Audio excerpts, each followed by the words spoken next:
उपमुख्यमंत्री अजित पवार यांची सभा सुरू आहे. थेट जाऊयात सभास्थळी.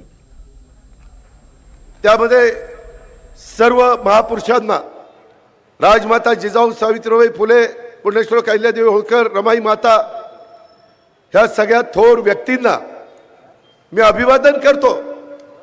ती आपली संस्कृती आहे, ती परंपरा आहे, ती आपल्या वडीलधाऱ्यांची शिकवण आहे.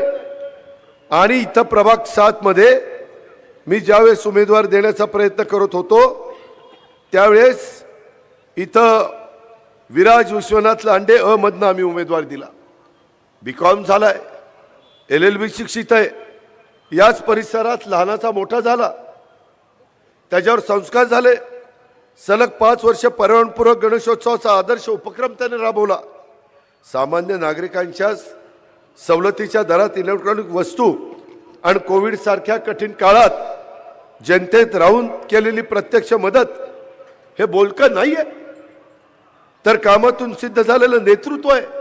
सेवा, पर्यावरण आणि युवकांच्यासाठी सातत्याने झटणारा हा कार्यकर्ता, त्याला आम्ही उमेदवारी दिलेली आहे. त्याच्यामध्ये ब मध्ये अनुराधाताई सुशील लांडगे BCA झालेत, संवेदनशील अभ्यासू आमच्या नेते आहेत.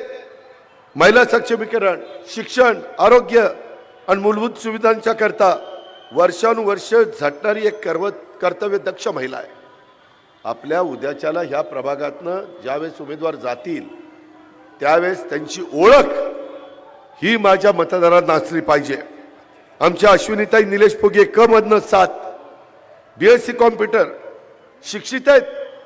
विनायक बचत गटाच्या माध्यमातून समाज कार्यामध्ये सक्रिय सहभाग, नव्या दमाची ठाम भूमिका असलेली उमेदवार, महिला, स्वच्छता, सुरक्षितता, स्वावलंबत्वासाठी जमिनीवर उतरून काम करणारी ही एक ताकद आहे.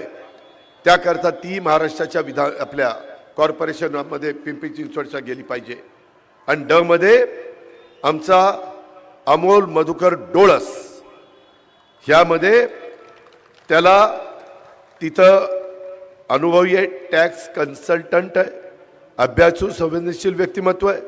सामान्य माणसांच्या अडचणी ओळखून तो मार्गदर्शन करतो. कोविड सारख्या संकटात देखील कृतीतनं नेतृत्व दाखवणारे उमेदवार, फक्त बोलणारे नाही तर काम करणारं नेतृत्व म्हणजे अमोल डोळस. त्याचा डोळसपणाच आपण बघितला आहे, म्हणून आम्ही त्या तरुणाला उमेदवारी दिलेली आहे. मित्रांनो, अशा पद्धतीनं चांगले उमेदवार मी देण्याचा प्रयत्न केलेला आहे. त्यामध्ये कुठेतरी कॉन्ट्रॅक्टर घेऊन महानगरपालिकेला उद्याच्या काळामध्ये लुटण्याची तयारी असणारे उमेदवार मी दिले नाही. टँकर माफियातले उमेदवार मी दिले नाही. प्रभाग क्रमांक 5 मध्ये मी भीमाताई पोपटराव फुगे, मला आठवतंय 2017ला त्या नगरसेविका होत्या. मी मगाशी सांगितलं काही अनुभवी, माझ्या फुगेताईंना 5 वर्षाचा अनुभव आहे. आता दुसऱ्यांदा संधी दिली. सगळेच नवे असले तर तिथं अडचण होईल, म्हणून वडीलकीच्या नात्याने तिथं बाकीच्यांना सांगतील.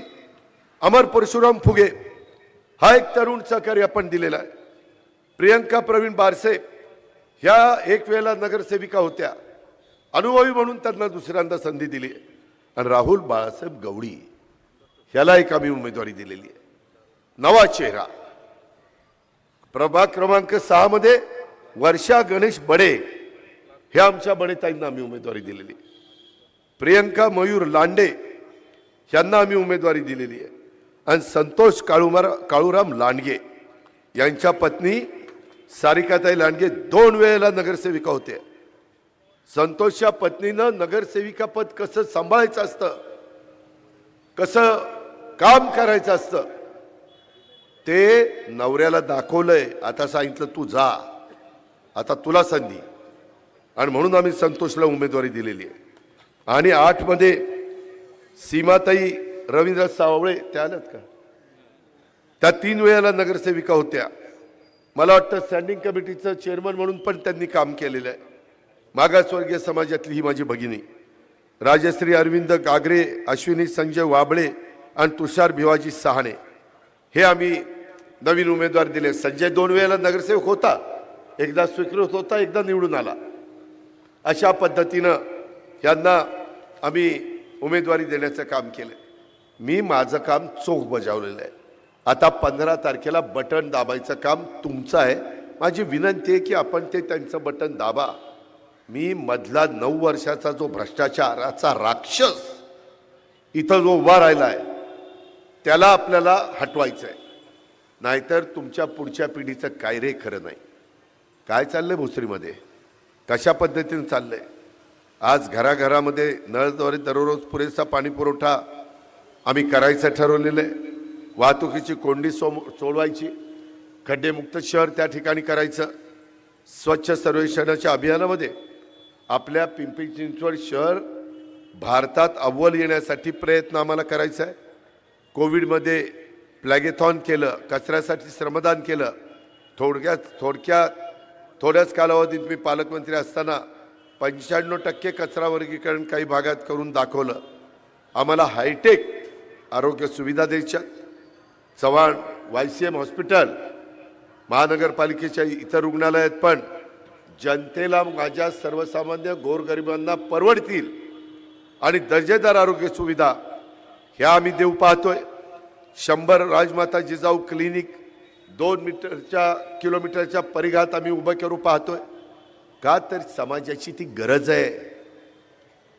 आज आजाराचं प्रमाण वाढलंय, व्हायरल इन्फेक्शन वाढलंय आणि म्हणून माझ्या पिंपरी चिंचवडकरांचं आरोग्य चांगलं राहिलं पाहिजे. त्याच्यामध्ये DP प्लॅन रद्द करावं लागणार आहे. 50,000 हरकती पिंपरी चिंचवडच्या DP प्लॅनमध्ये हरकती मागवल्या. अहो, 1 नाही, 2 नाही, 3 नाही, 50,000. कशाला म्हणतात 50,000? ज्यांना अर्बन प्लॅनिंगमध्ये काही कळत नाही असे आता त्यांना काय उपमा द्यावी, भंगारची उपमा द्यावी का कशाची उपमा द्यावी ते मला कळत नाही. पण हे DP करायला बसल्यावर काय अपेक्षा तुम्ही करणार? काय ह्यांचं विजन आहे? काय ह्यांनी करून दाखवलंय? PCMC मॉडेल स्कूल, गोरगरिबांच्या मुलांना 100 मॉडर्न स्कूलमध्ये इंग्रजी शिक्षण देण्याचा आमचा प्रयत्न आहे. कारण ज्याची परिस्थिती बरी आहे तो CBSEच्या स्कूलमध्ये जातो, तो वेगवेगळ्या इंग्रजी माध्यमाच्या स्कूलमध्ये जातो. त्याच्या आईबापाची ऐपत असते. गरिबांनी काय घोडं मारलंय, त्याकरता ते काम आपण करू पाहतोय. आणि पिंपरी चिंचवडमधील सर्व नागरिकांना मेट्रो आणि PMPML बसचा प्रवास मी मोफत करून देणार आहे. मोफत. मला आता काहींनी सांगितलं की कॅबिनेटची मान्यता घेतली नाही. अरे, ह्याला कॅबिनेटची मान्यता लागत नाही. हे पुणे आणि पिंपरी चिंचवडच्या अखत्यारीतलं काम आहे, त्यांना तो अधिकार आहे. मी 500 स्क्वेअर फीटच्या घराला टॅक्स माफी देणार आहे. वेगवेगळ्या शहरामध्ये तसे निर्णय होतात. गरिबाला काय टॅक्स लावायचा आहे? अरे, ज्याचं 500 स्क्वेअर फीटच्या पुढचं घर असेल, ज्याची ऐपत आहे, त्याच्याकडनं टॅक्स घेऊ ना आणि ह्या गरिबाला सवलत देऊ ना. काय बिघडलंय? लोकाभिमुख कारभार कशाला म्हणतात? टॅक्स गोळा करायला म्हणत नाही. गरिबाचं राहणीमान उंचवायचं, त्यांना त्यांच्याकडनं टॅक्स गोळा करायचा आणि शहराचा सर्वांगीण विकास करायचा, हे सूत्र आहे. मी 6 वेळेला उपमुख्यमंत्री झालोय. मी अशाच हवेतल्या गप्पा मारत नाही. 25 वर्ष हे शहर सुंदर करून दाखवलं. त्याची आता वाट लावली, बकाल केलंय. मी आता परवा इकडे आलो होतो.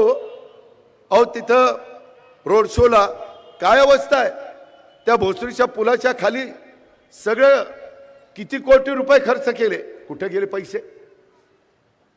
आणि कुठं तिथं दुरावस्था का तकाय झालेली आहे, हे आपण त्या ठिकाणी बघा.